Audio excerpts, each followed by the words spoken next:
Oke, selamat pagi, selamat siang, atau selamat malam. Kembali lagi bersama saya Remonito Seri 3 Putar-Putar dengan NPM 2006572094. Jadi kali ini saya akan menjelaskan mengenai tugas 9 dari praktikum geologi struktur, yaitu mengenai sesar. Jadi diberikan 2 soal pada tugas praktikum kali ini. Jadi soal pertama itu diketahui fault trace dengan strike north 330 derajat east dan deepnya itu 50 derajat southwest. Lalu ada dike dengan strike north 40 derajat east dengan deepnya itu 35 derajat southeast.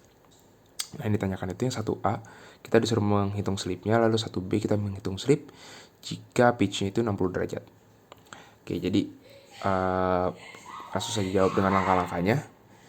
Jadi yang pertama-tama kita plot orientasi si fault trace-nya dan si dike-nya di kalkir. Nah, jadi kayak langkah-langkah sebelumnya di praktikum sebelumnya. Jadi gini dulu. Jadi si fault trace-nya kan north 330 derajat east. Jadi kira-kira di sini. Lalu si dike-nya tadi strike-nya itu north 40 derajat east. Jadi kira-kira di sini.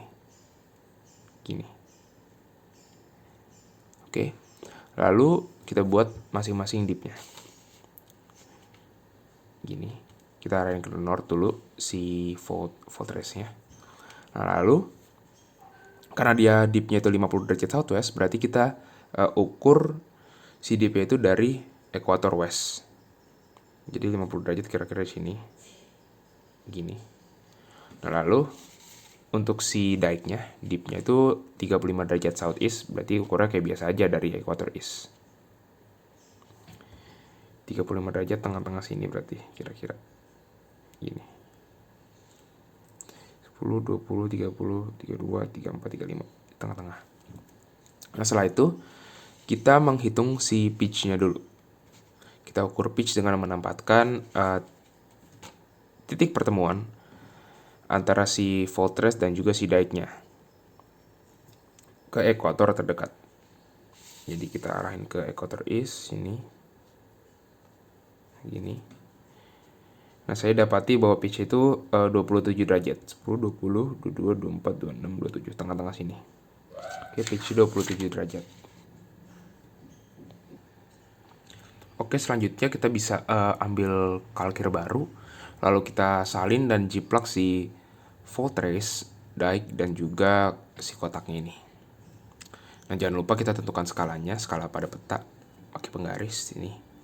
Kan sampai 500 meter ya. Dan saya hitung, saya dapati bahwa skalanya itu 1 cm pada peta sama dengan 75 meter pada jarak sebenarnya.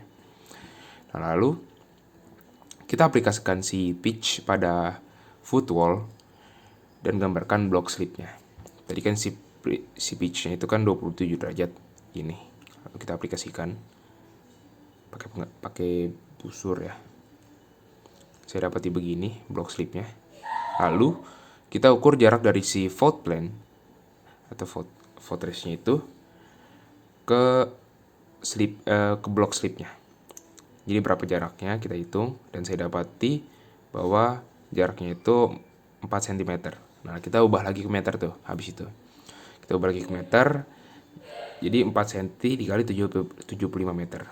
Jadi hasilnya 300 meter. Jadi lokasi ini mengalami slip sejauh 300 meter.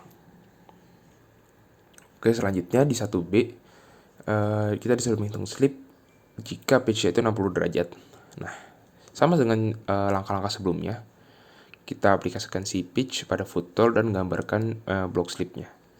Nah, namun jika kita aplikasikan pitch 60 derajat dari sini, maka arahnya akan ke sini.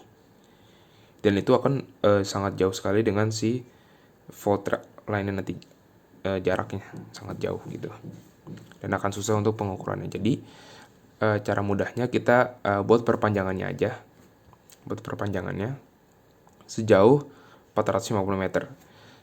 Sama dengan yang sini, dia jaraknya 450 meter juga. Separasinya 450 meter.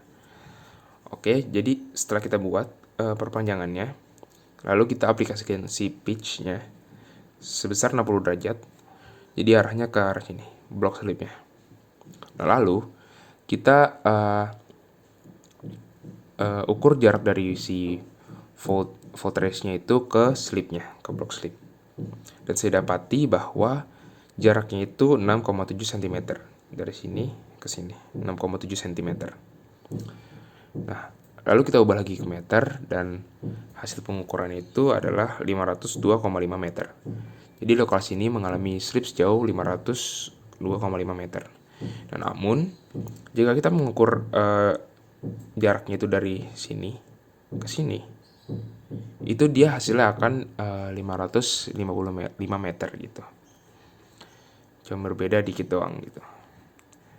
Itu untuk soal nomor 1. Oke, selanjutnya di soal nomor 2, diketahui sebuah sesar normal memiliki kedudukan strike itu north 30 derajat east dan dipnya itu 70 derajat east. Lalu kita disuruh menghitung besar rotational fault jika diketahui hanging wall memiliki kedudukan strike-nya itu north 298 derajat east dan dipnya 30 derajat west. Dan kedudukan footwall adalah north 335 derajat east dan dipnya itu 40 derajat east. Nah, jadi kan tadi udah diketahui tuh orientasi dari si fault plane, footwall, dan juga hanging wall. Nah, lalu selanjutnya kita bisa plot orientasinya, orientasi strike dipnya di kalkir ini.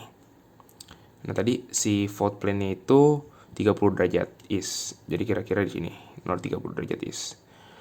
Strike-nya di sini, lalu si hanging wall-nya 298 derajat east, north 298 derajat east.